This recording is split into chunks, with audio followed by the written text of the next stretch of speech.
மாண்புமிகு தமிழ்நாடு முதலமைச்சர் அவர்களுக்கு புத்தகம் வழங்கி வரவேற்பு தெரிவிக்கிறார்கள். குடிசைகள் இல்லா தமிழ்நாடு காண்போம் என எண்ணி இந்தியாவிலேயே முதன்முறையாக குடிசை மாற்று வாரியம் அமைத்து மக்களின் வாழ்வாதாரத்தை மாற்றியவர் முத்தமிழறிஞர் கலைஞர் அவர்கள்.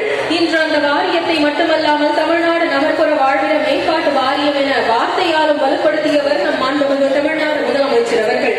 நிகழ்ச்சிக்கு வருகை வந்துள்ள மாண்புமிகு தமிழ்நாடு முதலமைச்சர் அவர்களுக்கு புத்தகம் வழங்கி சிறப்பான வரவேற்பு அளிக்கப்படுகிறது.